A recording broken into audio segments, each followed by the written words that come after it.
subpart 6. For those of you who wish to make a comment tonight, I ask that you fill out a white comment card if you have not done so.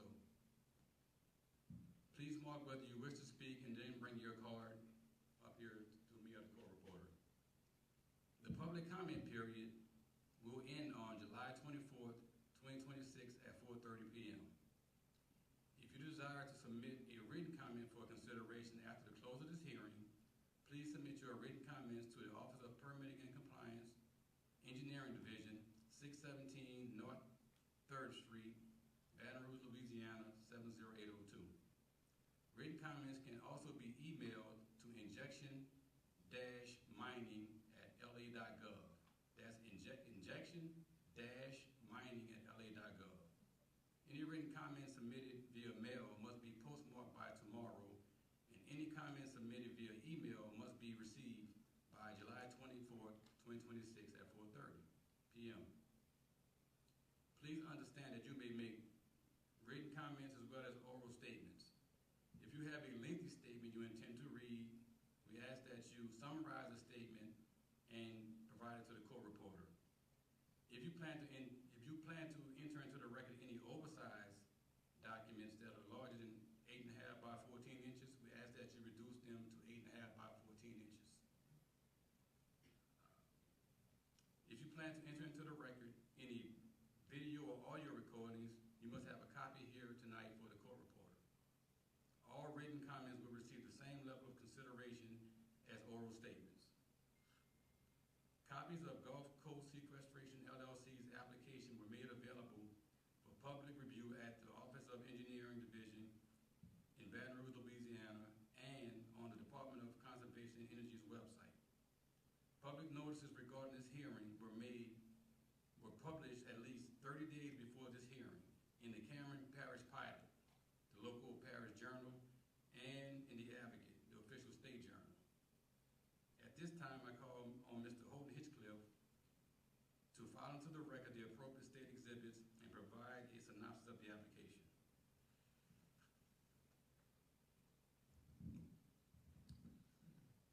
The state submits the following exhibits for the record. Exhibit 1 is the public notice. Exhibit 2 is the fact sheet. Exhibit 3 is the applicant's notification of public hearing and assessment of the public hearing fee, dated June 12, 2026.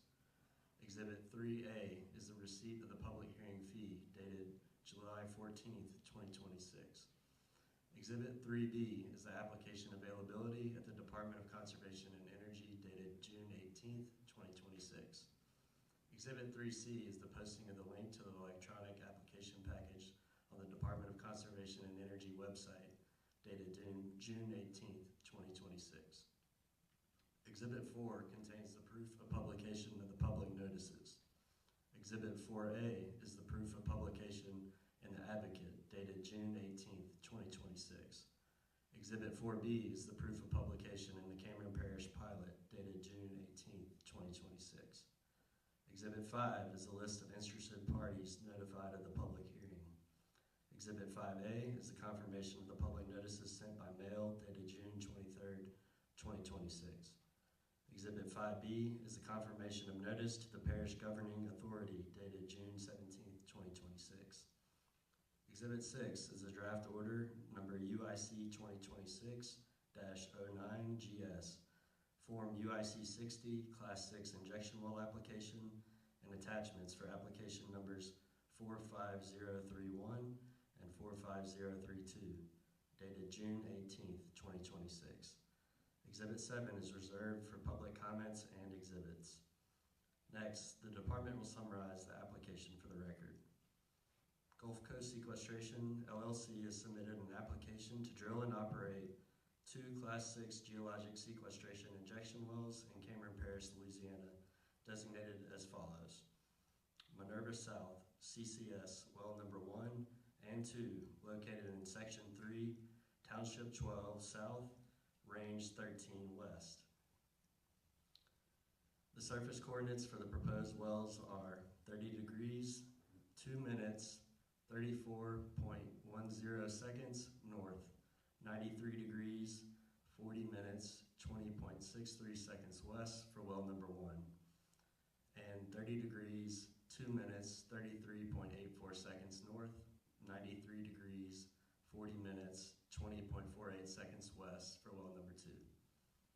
The wells will be used to inject carbon dioxide into saline reservoirs for permanent geologic storage. The wells will be drilled to a depth of approximately 10,700 feet below ground level. The base of the lowermost underground source of drinking water in the vicinity is approximately 1,100 to 1,200 feet below ground level. The application consists of the application form, attachments describing the geology and hydrology, site characterization, plume model, area of review, pre-operational testing, construction, completions, and operation of the well, testing and monitoring plans, quality assurance and surveillance plans, plugging plans, post-injection site care, emergency and remedial response plans, financial responsibility, and closure plans. This concludes the department's summary for the record. Thank you. The documented exhibits have now been filed into the record. Now it's time to allow interested persons to enter their comments into the records. At this time, would a representative of the applicant, Gulf Coast Sequestration LLC, wish to come forward and make a statement or provide an overview of the application?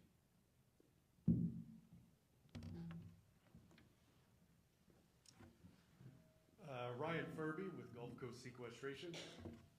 Thank you for joining us this evening. Gulf Coast Sequestration, GCS, began in 2019, spearheaded by local community leaders and landowners with the objective of creating near and long-term benefit for the residents of Southwest Louisiana. GCS's development of carbon sequestration, a technology already utilized for decades, offers the opportunity to improve the quality of life in the region, which relies heavily on industry to keep the economy thriving. Carbon sequestration is a long-proven technology supported by both environmental groups and industry. Through permanent sequestration, we can reduce the carbon dioxide output into the air from these critical local industries. We do this by safely storing it deep underground where it is absorbed permanently into deep rock reservoirs. This allows local industry to produce low carbon products that can compete and be sold locally as well as globally, thereby sustaining and growing the economy.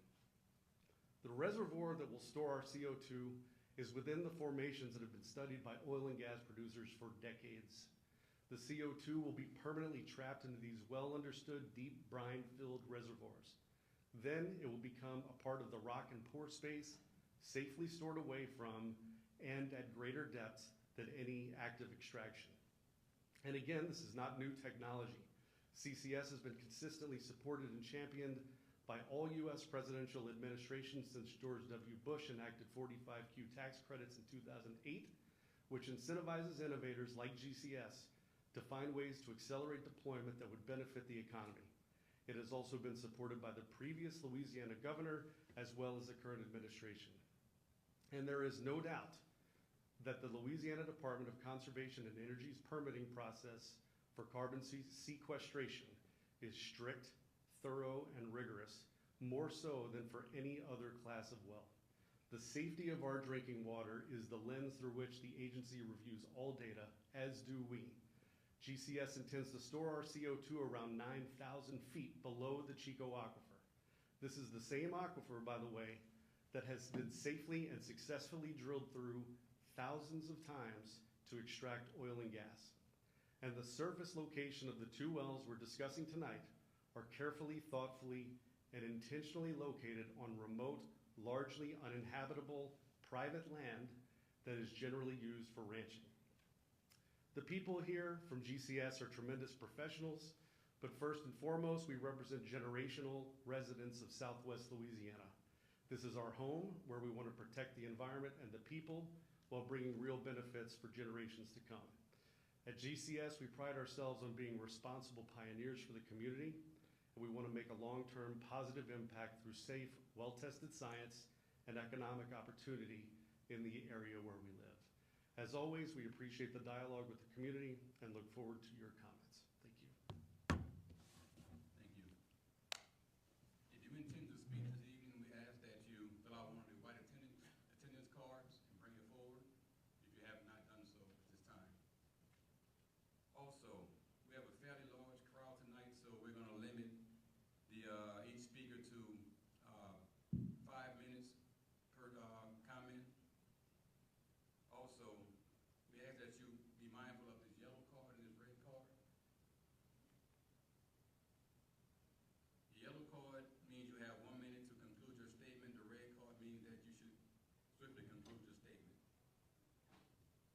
you begin speaking, state your name and for whom you represent if you are here in a representative capacity.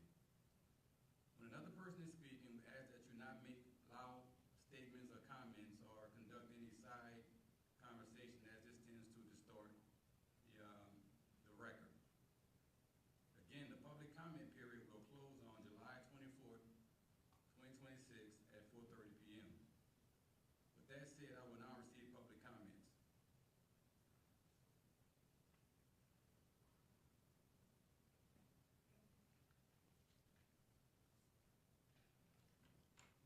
At this time, I call Robbie Robertson. Robin Price. I live in Hackberry, Louisiana. My question is, when it leaks, who's responsible and held accountable for the lives that will die? They will. CO2 kills people all the time. I worked in construction. I worked in it. We have to hide, we have to do JSAs, 5x5s, and we have to have respirators to protect our lungs and keep us safe. You're saying that this will not leak. You're full of crap. Straight up and full of crap. The wells you've got now in Texas are actually leaking. And y'all say y'all are going to take care of our town. It's not going to leak. Are you going to be accountable for it? Or is the men that we actually voted for, that actually let you pay for them, is that who's accountable for when people die? I'm asking real questions here. Who's accountable for the lives that we'll lose? Look it up. CO2 in confined spaces, in large doses, can kill people. I'm not lying. Look it up. We're going to allow them to pump poison under our feet and say our kids are safe. This is full of bull, and I am ashamed to even allow one of you to be even close to saying you're God's children. You're poisoning people. That's what y'all are doing. If y'all do this, y'all poison my whole parish with CO2 when it leaks. And I will be a thorn in your side every minute. I'm not the one. I will fight. So have a good day. Thank you.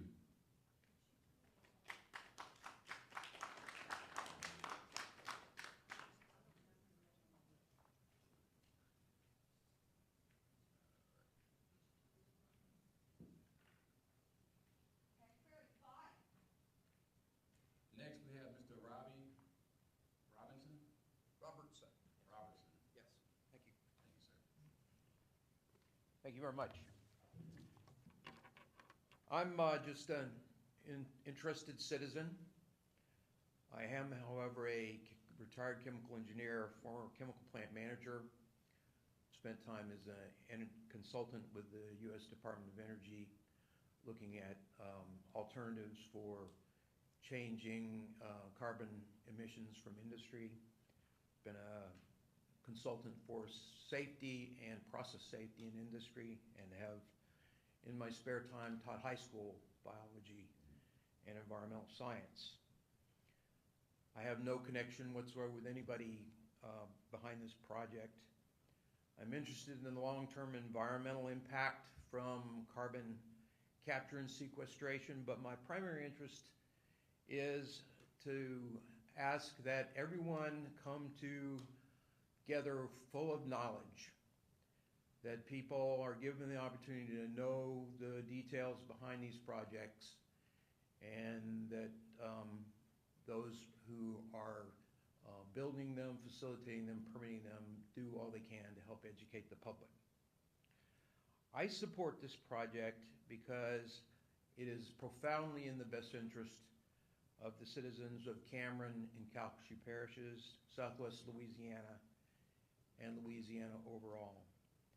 Much like roads and bridges, the electrical grid, things like hydraulic fracturing and gas pipelines and liquefied natural gas, these new technologies enable others that will enable investments, new jobs, and economic growth. So it's in our best interest in the hopes that this will work out and build what's might be possible in the future. In my past life in chemical business, we conducted what's called process hazard analysis, which is a way of basically looking at all the things that might go wrong with a new project, a new chemical, and risk ranking them and building in protocols that prevent unexpected things from popping up. And I took an opportunity to try to do that with what I could see for this project. And I read all 146 pages of the basic permit for the Project Minerva, and the testing and monitoring plan, and the emergency remedial response plan. And I learned a variety of things, hoping to find something that had been left out. But I learned a lot about geology and chemistry and what it is about this particular site that makes it particularly good at holding CO2. Learned about the chemistry, and I learned about wells and the fact that this particular well construction will have 8 different levels of barriers to prevent any intermixing between the CO2 and the drinking water systems that will be in the area. I learned about monitoring wells and about sensors that will be at the bottom of the well that will measure pressures and temperatures and seismic data, and something like pulsed neutron logging, which in conjunction with all these things will allow those people who build this system to be able to in real time know how it's doing. Is it actually performing as desired, and whether the outcomes are like were intended, and whether or not there are operational problems as a consequence of something unexpected happening. As hard as I tried, I couldn't really find anything that I thought needed to be addressed.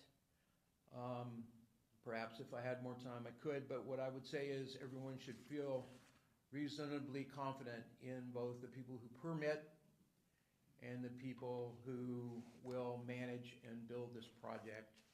I think it's very well prepared, and I think you will.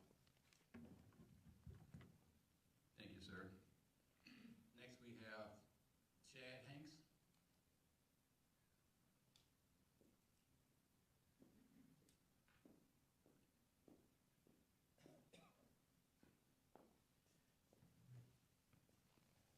I'll go ahead and state my name for the record. My name is Chad Hanks. Currently, I reside in Lafayette Parish. I am the chairman of Lafayette Economic Development, in addition to my family owning thousands of acres of land in Lafayette and Vermilion Parish. What I want to talk about today is the value that these projects are going to present to the state of Louisiana. It's, as I've drove down here, I hadn't been here in a while.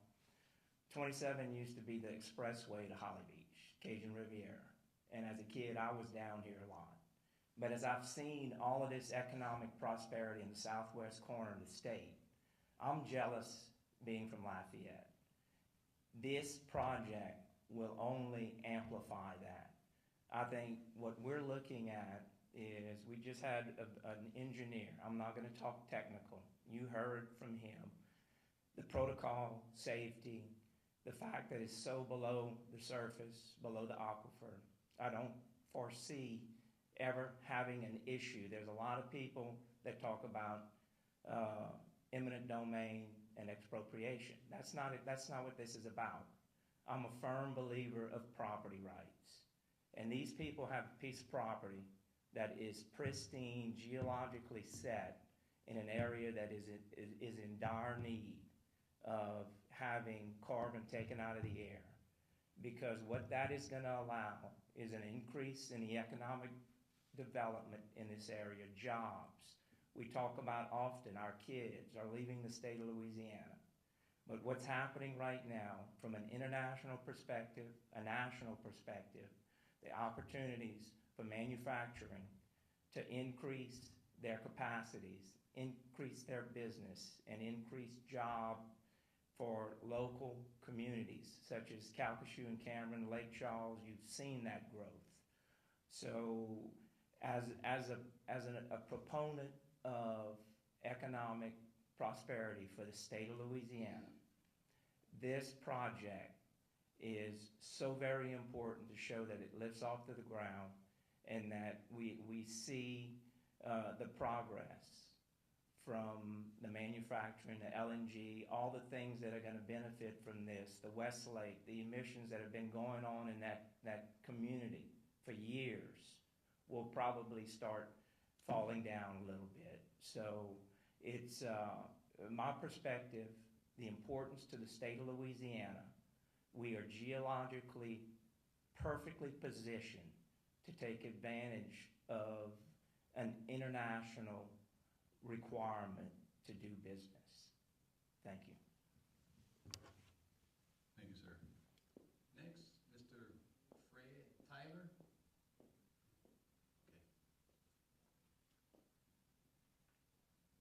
Okay. Next, we have Tanner Johnson.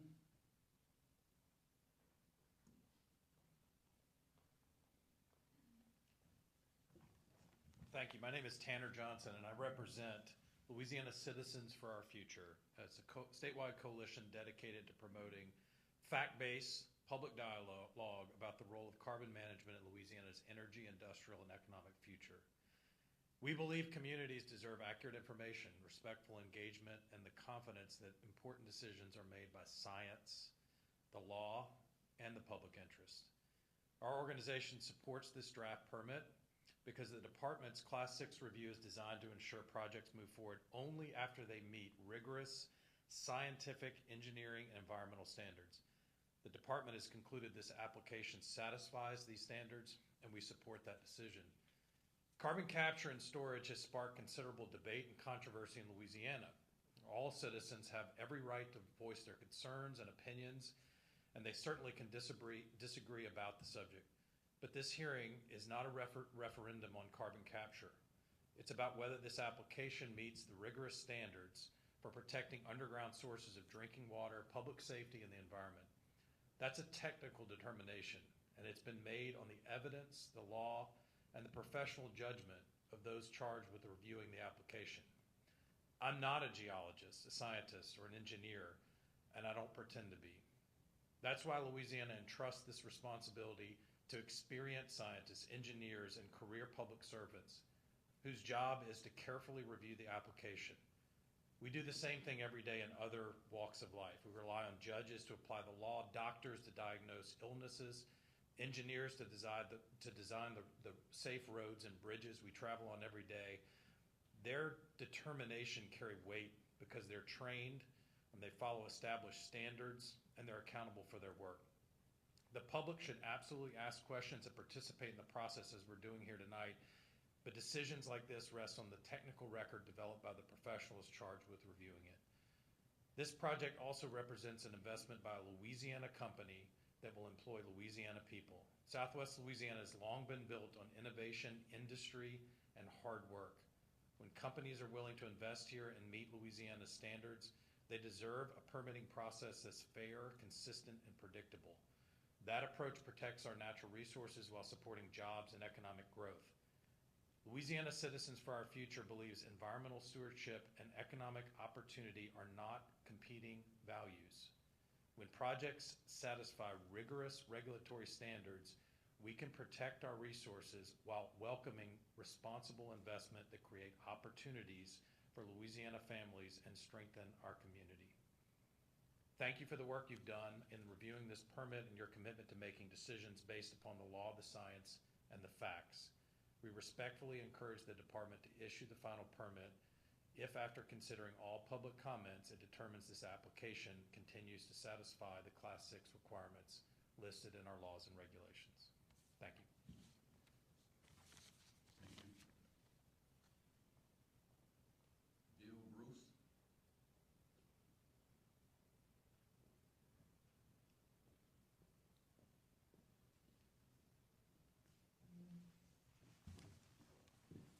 Good evening, gentlemen. My name is Bill Bruce. I live in Orange, Texas. I am the general manager of the Moore Odom Wildlife Foundation. We have a large tract of land in Cameron Parish, Calcasieu Parish. We were approached by Gulf Coast in 2022 to participate in this project by using some of our land. We are a wildlife foundation set up by Mr. R.E. Odom, who had no children, and his family was 6 generations here in Calcasieu, Cameron, in Orange County. The main purpose of the Moore Odom Foundation is to preserve, protect, and give wildlife a place to live where they're not hunted, there's no pressure on them. Our other focus is creating the habitat there that was here in the middle 1800s. We are one of the leaders in the state of Louisiana of preserving the cheniers, the live oak trees, getting back to native grass, native trees. We did our own due diligence, and I've heard some other people speak here about their engineers. I'm not an engineer, but I have been doing land management for over 40 years. And we have turned down projects in the past because it didn't fit our mission of the foundation, which is to preserve the natural surroundings. During our negotiations with the Gulf Coast, they made some changes for us as far as the surface issues. They also said that they would drill monitoring wells. And we did our, like I said earlier, we did our own due diligence. And the Stream family, along with the Odom and Brown family, has been neighbors for over 135 years. That family has never done anything but be a good neighbor to us. I think we're in the 6th generation of being neighbors with this ownership in this project. So with that being said, we are in support of the carbon capture and storage with Gulf Coast. And the last thing I'd like to say, in full disclosure, I worked for the Streams 32 years ago, so I wanted that to be known. But we definitely are in support. We will put some of our properties in the storage program if y'all so choose to give the permit. Thank you. Thank you, sir. Scott Walker.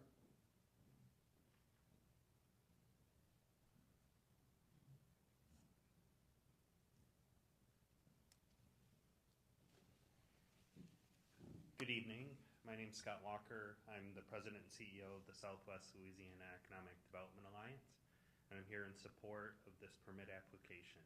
Louisiana and Southwest Louisiana in particular are home to one of the nation's largest and most concentrated industrial sectors. The region produces essential materials, fuels, and products that are exported around the world and help drive the American economy. Southwest Louisiana is attracting significant new investment driven by our natural resources, LNG, advanced manufacturing, and the rapidly growing power demands of artificial intelligence and data infrastructure.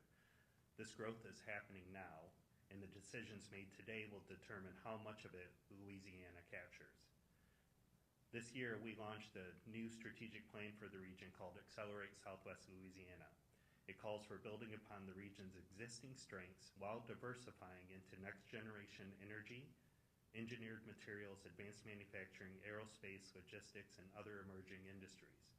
carbon management infrastructure like this project is an important component of that strategy. Global markets increasingly demand both reliable American energy and lower carbon products. Investments like this reduce carbon dioxide emissions, and it will help Southwest Louisiana retain existing industries, attract new investment, and remain competitive in international markets. The GCS Carbon Capture Hub supports this transition by enabling LNG production, power generation, and industrial manufacturing to operate with lower CO2 emissions while continuing to meet growing domestic and global demand. The infrastructure can support and strengthen Southwest Louisiana's position as a global energy and industrial hub, and it supports our goals in the Accelerate Southwest Louisiana strategic plan of creating high-wage, economic-based jobs, expanding the population, and building a more resilient and diversified economy. GCS is a Louisiana-based company committed to investing in the state, supporting Louisiana jobs, strengthening American energy security, and advancing permanent CO2 emission reductions. Now is the time to embrace the solutions needed to keep our industries competitive, attract the next wave of investment, and ensure that Louisiana workers, Louisiana industry, and American energy continue to power the world. Thank you for your work ensuring these types of projects follow sound science and the state's requirements. Thank you also to GCS for bringing this needed project to Southwest Louisiana. Good evening. Thank you, sir. Next, Mr. Magnus McGee.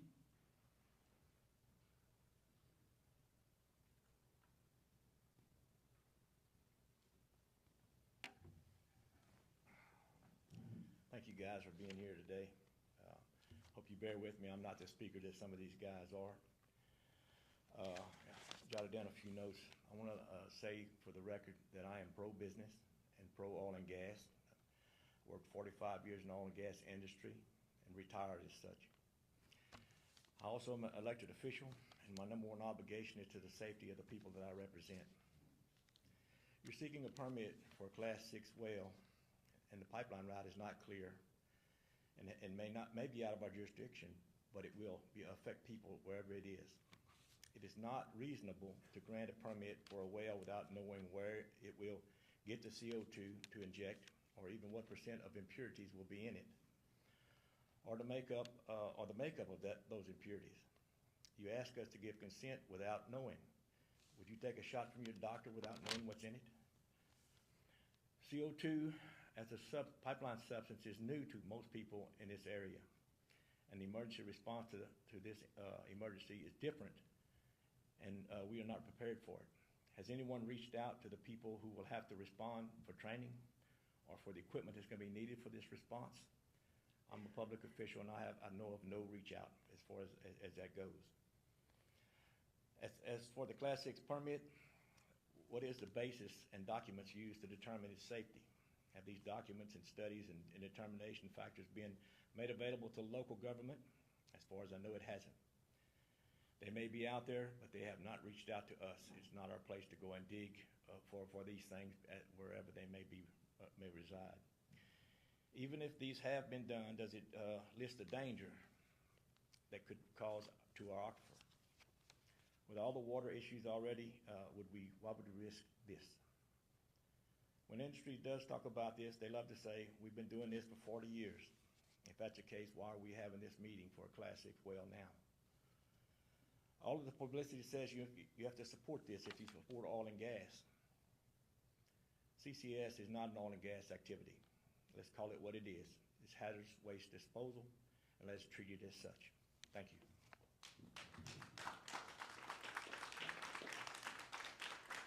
Thank you. Caroline Bauer.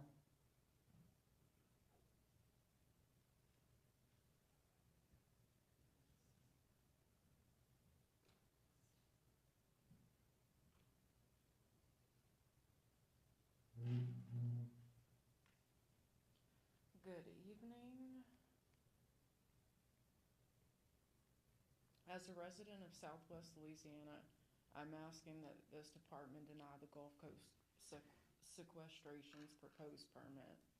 There are too many unknowns associated with this project, including where the carbon dioxide will come from and which route it will take to reach the Minerva site. We have been shown where the injection wells would be located, but not the full system that would supply them. The application refers generally to possible sources, but it does not clearly identify the facilities that would supply the carbon dioxide or the specific routes that it would take to the site. Without that information, we cannot determine which communities may be nearby the infrastructure or how many people would be asked to carry the transportation and emergency risk. Separately, there are major concerns over additional risk being placed on the Chico Aquifer. Our community should not be asked to place an additional stress on an already vulnerable and irreplaceable water source, especially when we've yet to understand the benefit the risk is deemed to outweigh.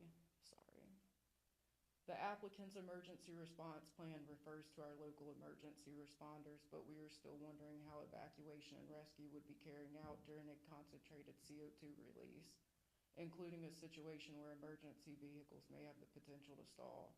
Further, it doesn't seem to acknowledge that this community already experiences delayed emergency response times. Do not approve this permit and place more burden on our communities and the emergency responders that are serving these areas. The company claims that the social and economic benefit outweighs its environmental impact cost, but I can't find the evidence beyond the claim. From what I can see, the application suggests 20% of 300 jobs being locally. It references increased tax revenue, landowner benefits, and supports to the existing industry. The economic development and value is constantly being pushed on us, just like it is tonight in other people's comments here. In fact, we are all too familiar with the empty promises of jobs, investment, infrastructure, and safety in return for accepting more industrial development. But everyday people and the citizens who will carry the risk simply are not the ones reaping the benefits. They instead are left overburdened by the price of those empty promises. A private business opportunity is not automatically a community benefit. And this company's benefit is certainly not enough to justify the long-term risk being placed on the people who live here. The department's responsibility does not end with receiving and recording our concerns. It must decide whether this project is justified, whether the claimed benefits truly outweigh the environmental cost, and whether the public has been given enough information to participate meaningfully in this process, and whether our communities can actually be protected during an emergency. Right now, we have not been given that full scope or the reasoning behind the cost-benefit conclusion. Use the authority you have and say no to this permit. Thank you.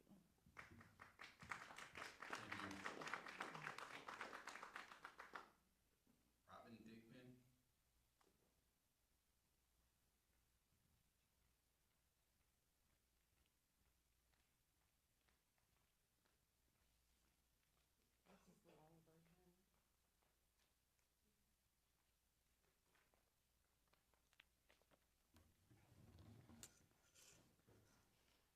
What I just turned into her is comments that we've collected through our community. There's over 15 there, so for time purposes, I'll just turn in the document to you guys. My name is Robin Thigpen. I'm a lifelong resident of Southwest Louisiana. I stand before you tonight because I am tired. Tonight's decision isn't just about 2 injection wells. It's about whether the people of Cameron Parish and all of Southwest Louisiana have any right to say enough. For 30 years, GCS wants permission to inject nearly 19 million metric tons of carbon dioxide beneath our feet, to drill through our Chico Aquifer, the sole source of drinking water for roughly 700,000 people across Southwest Louisiana. Let that sink in. This isn't just another permitting detail buried in technical document. This is our future. And yet we are expected to believe that all of this can happen without meaningful risk, even though critical questions remain unanswered. Where is the carbon dioxide coming from? How many communities will these pipelines cross before they even reach Cameron Parish? What happens if one ruptures? We already know what the answer to that is. Mississippi wasn't a hypothetical. People couldn't breathe, cars stalled, families fled. First responders struggled to respond because carbon dioxide does not behave like other gases. That disaster should have been a warning. Instead, it has become another lesson regulators seem determined to ignore.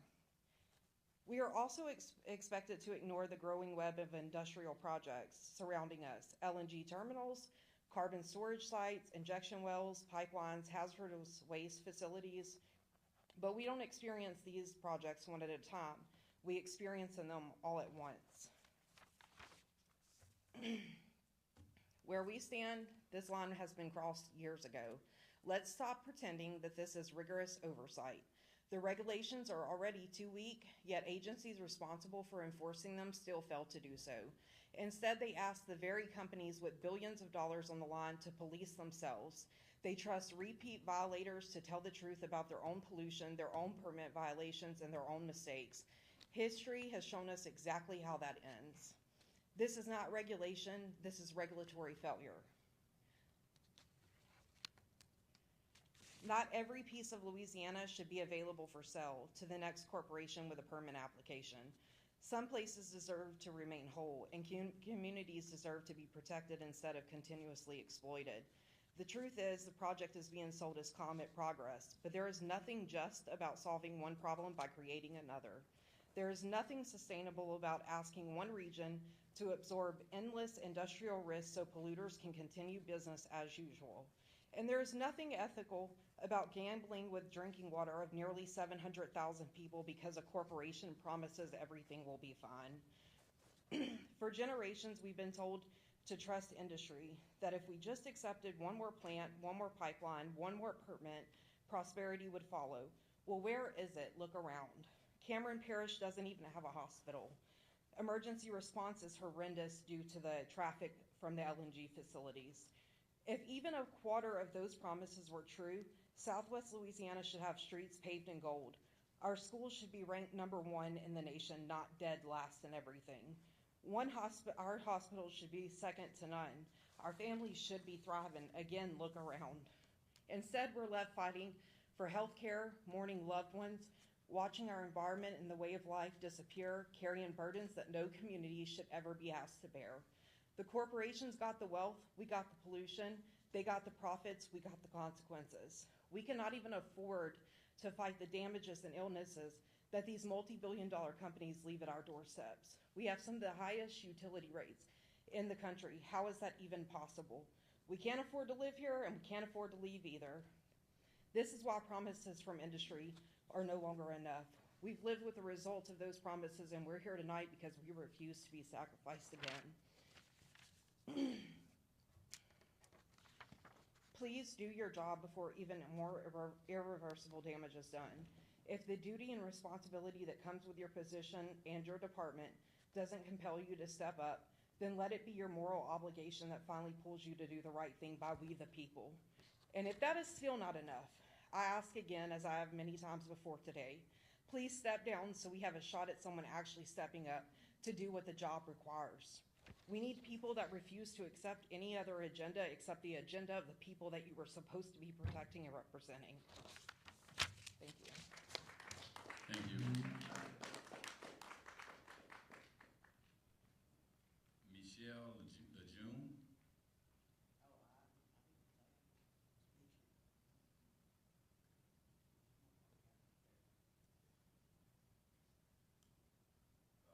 Eddie Lejeune.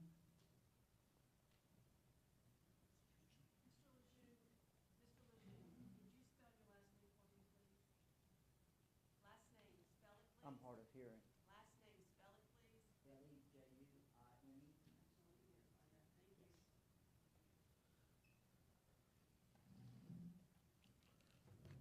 My name is Eddie Lejeune. I'm a commercial fisherman. I moved here in 1985. I've seen a lot of changes here. The impacts that this well will eventually cause is concerns, because it says there's no risk if you listen to everyone that's for this. Everyone that's for this does not live here. There are millions of dollars that they gain from our loss. Yes, the industries are booming here. Every week I hear of lives being taken on the roads from recklessness.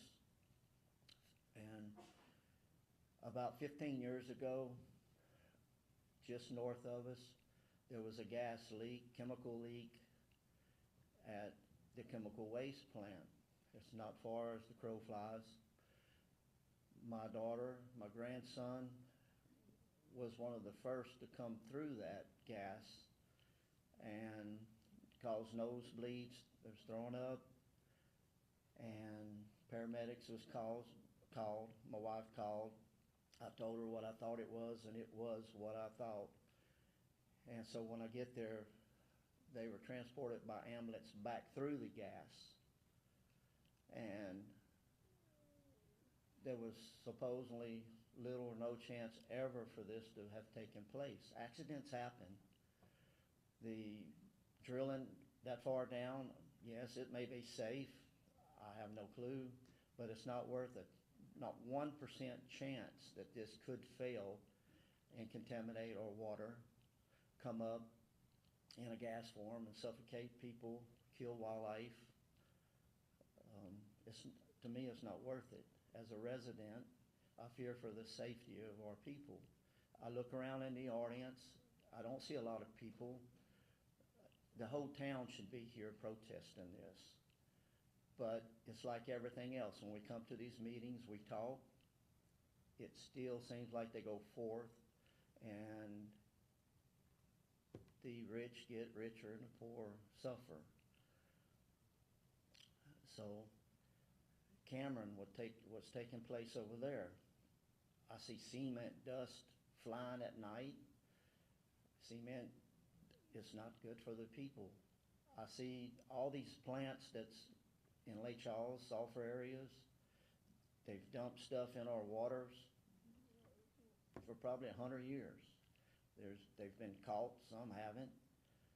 Then they turn around, they dredge it. They pump it up into the estuaries, fill up our marshes with this contamination. Does it affect anything? I have no clue. I know the cancer rate in Hackberry is really high. But my concerns for this is I oppose this. I want to thank Mr. Sonny McGee for speaking up for the people. And as a police chairman, it means a lot for the people to have someone on our sides. So thank y'all very much. Thank you, sir. Mr. Rusty Evans.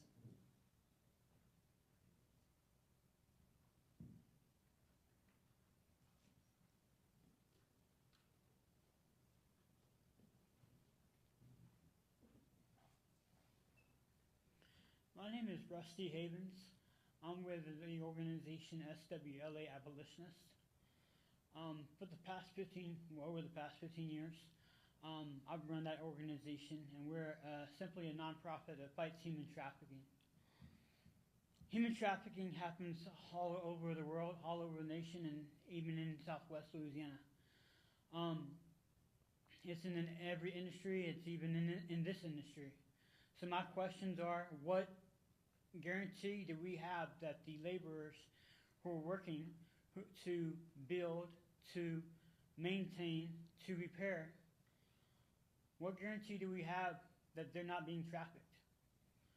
I also been volunteering in those 15 years with the world's largest anti-trafficking organization called IJM. They say we're companies like this one who doesn't care for anything but the almighty dollar. They say that where companies like this are able to do whatever they want to and destroy the planet, human trafficking also thrives. So again, what guarantees do we have that their employees are being treated fairly, are being paid fairly, are not being trafficked and mistreated, since we know that this company does not care about people? Thank you. Thank you, sir. Next, we have Ryan Furby.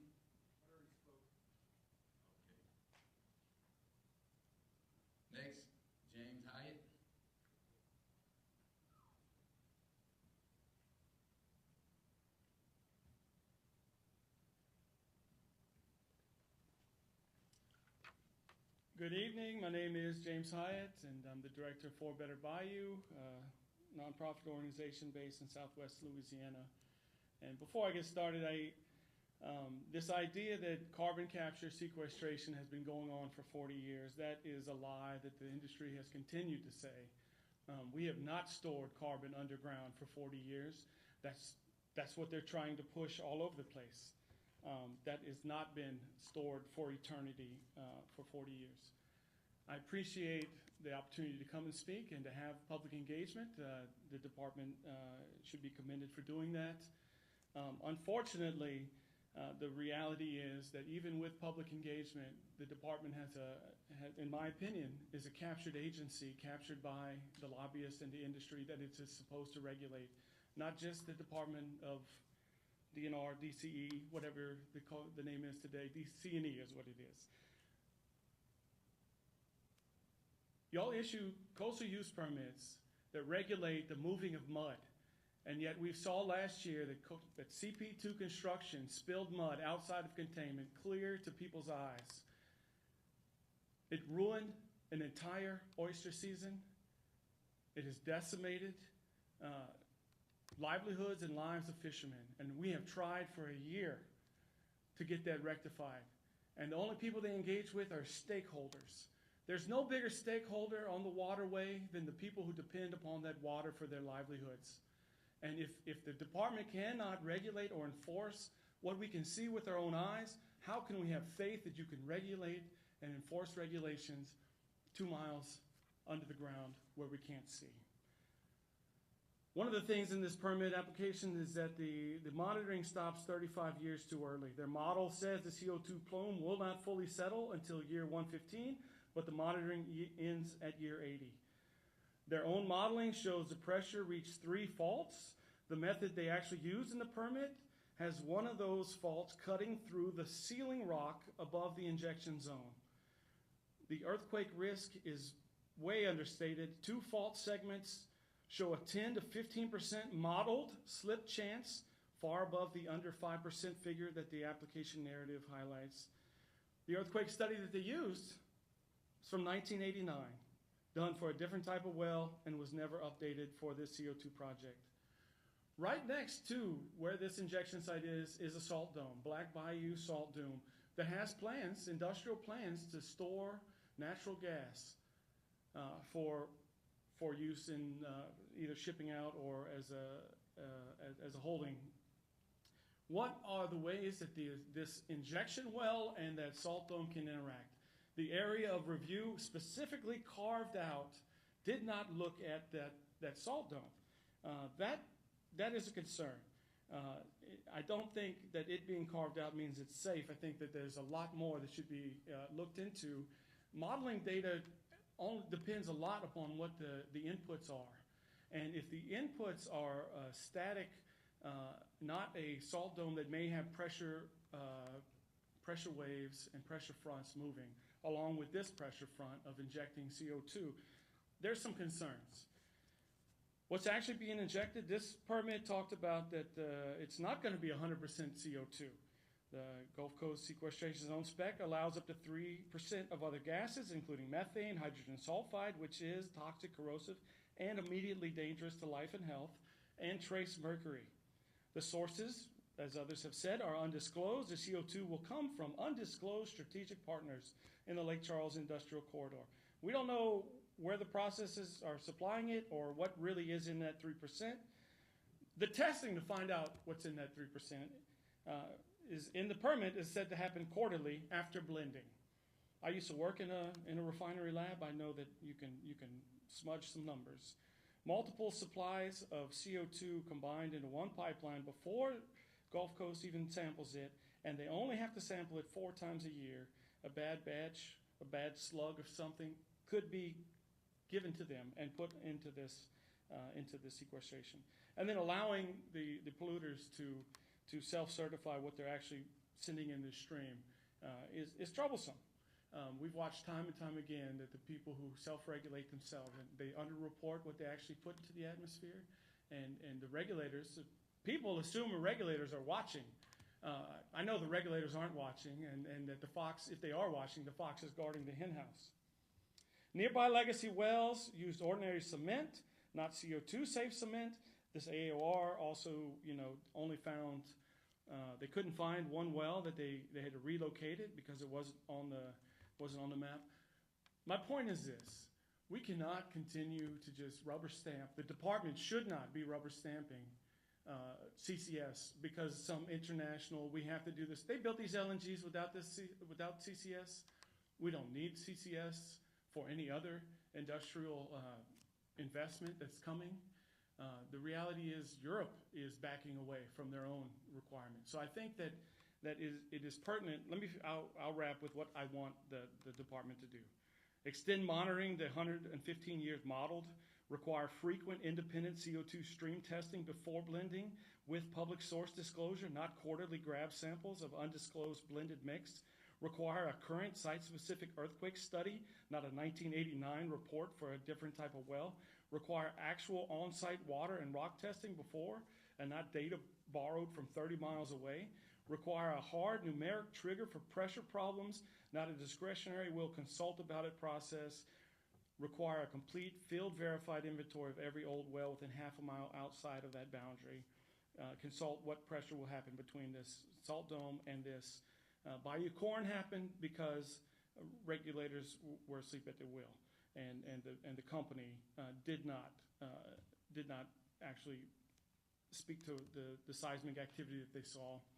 And in Pecos, Texas, Lake Beamer is H2S laden lake, 60 acres. Comes up because of produced water that was injected. And so you have an opportunity to do a lot more than just say this is, you fulfilled the legal requirements, and this permit should be looked over and really considered more than just going ahead and giving it, because there are some real faults in this. And I know y'all have a lot of a team working on it, but the faith of the people is unfortunately not with the state. I'd love to speak some more if there's time willing. Thank you, sir.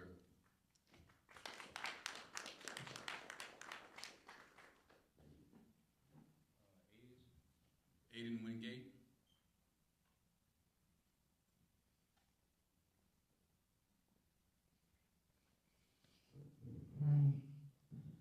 My name is Aiden Wingate. I'm from Carlos, Louisiana. I want to start by saying I'm not used to publicly speaking. I'm not the best at putting my thoughts into words, but I hope that you'll hear me out and take what I have to say into consideration. I have lived in South Louisiana my entire life. I'm an avid outdoorsman. I've spent countless hours hunting and fishing, enjoying the swamps, marshes, channels, waterways, whatever. That makes this place special to me. This isn't just where I live, it's home. We are not a landfill. South Louisiana has some of the most unique and productive ecosystems in the United States. I do not believe there is a good reason to inject 2 million metric tons of carbon dioxide beneath the waterways and expect there to be no long-term consequences. My biggest concern is the possibilities of leaks and the need for long-term accountability. These storage sites are intended to hold CO2 for decades or even centuries, but what happens if they eventually fail? You got to take into consideration salt domes, abandoned oil wells, and the gas wells throughout this region. Those are the realities that cannot be ignored. If CO2 were to escape through the old wells and geological pathways, what would happen to our groundwater, lakes, wildlife, everything? And the people who live here, what about the people? These are the questions that deserve clear answers before these projects move forward. History has shown that industrial projects can have unintended consequences. And once the damage is done, it can't always be undone. I'm asking you to think about the people who live here and the generations that will come after us. Please protect the land and water that have sustained our communities for so long. South Louisiana deserves better than becoming a storage site per million tons of carbon dioxide. Thank you for your time and listening. Thank you, sir.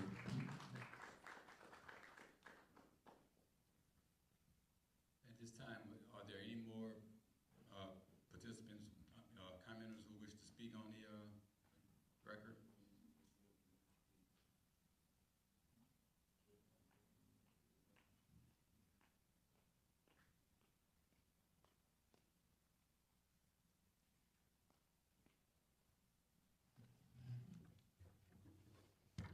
Hi, good evening. My name is Alyssa Portaro. I'm a resident of Vinton, where the Black Bayou Gas Storage Hub's pipeline is coming through my farm. I'm also the founder of Habitat Recovery Project and of the Calcasieu Concerned Citizens on Carbon Capture Facebook group that has over 500 members in it. The gentleman who was the engineer who came up here said that we should have reasonable confidence in this project. But what we have seen here in Southwest Louisiana is a failure of safety and emergency systems time after time.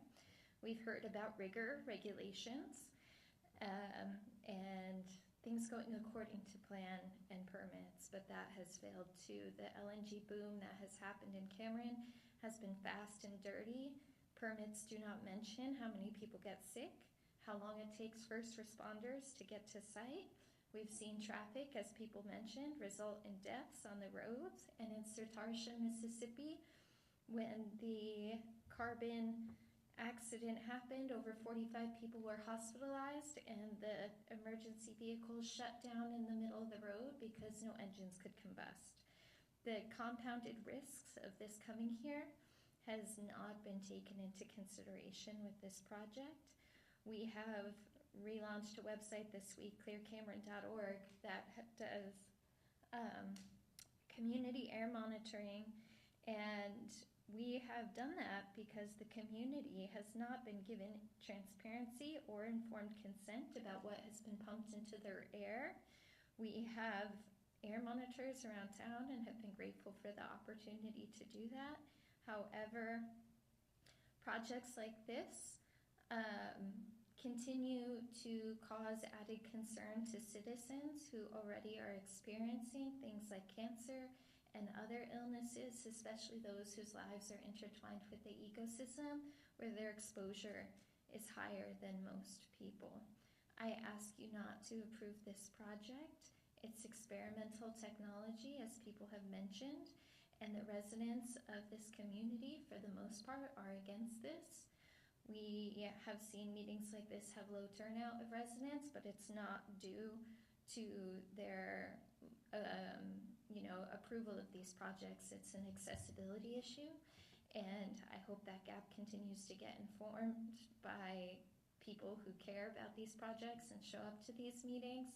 But it's really necessary that we don't do this. And the people who are stakeholders who are from this area have a lot of money on the line, and that money can sway somebody's opinion from protecting their own backyard and their neighbors. And as somebody who has had proposed pipelines through their property, I want to second the concern and the necessity to have the full map of what will be feeding into this plug and the residents who will be impacted by this kind of infrastructure coming, not after the fact when it was built and it's sewed in, but prior. Thank you. Thank you. Are there any other persons who wish to make a comment for the record?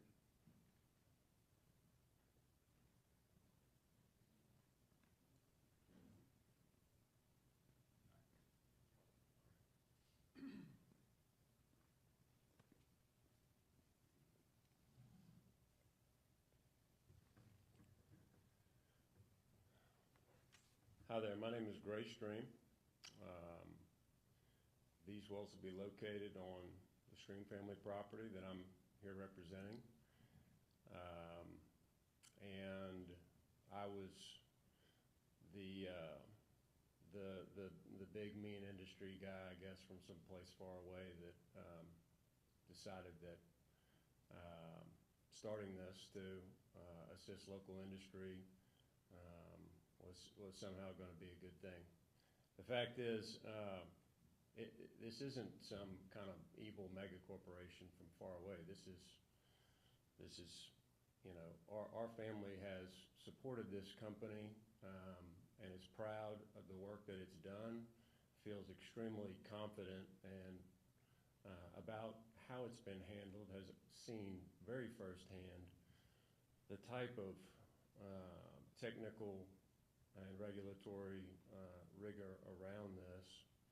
And that was the point for us being involved in it. This is our property, it's our land, we live here, I raised my kids here, they're born here, me too. And that's our whole culture, it's our whole ethos. It's about being a steward of our community and of our natural resources here. And this 100% aligns with that. That doesn't mean that on our property, besides, you know, building wetlands and ranching and timber and agriculture that we also haven't enjoyed, as many around here have, having oil and gas activity on our property over the years, and this candidly will be a couple of wellheads and some marsh pasture, and often a remote area of southwest Louisiana, much like many wellheads, often coastal pastures in southwest Louisiana that we've seen thousands of.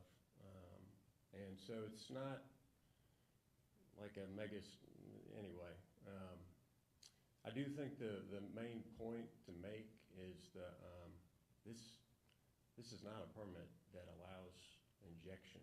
This is a permit to construct, and there are future processes that the company will have to go through in order to be permitted to inject and have pipelines approved and all those things. So having the permit to construct allows for a lot of additional data to be gathered and then submitted for future permissions. So I just thought that point was maybe worthwhile to make and would answer some of the questions that had been raised here earlier. You know, I'm here, I talk to people about this and all over the place, whether it's the grocery store or the school parking lot, so I'm around if anybody wants to visit. As well as, obviously, there's the team here from Gulf Coast.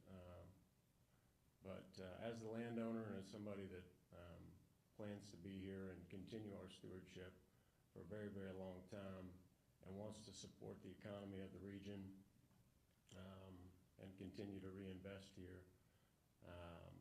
very much support the project, quite obviously. So, thank you.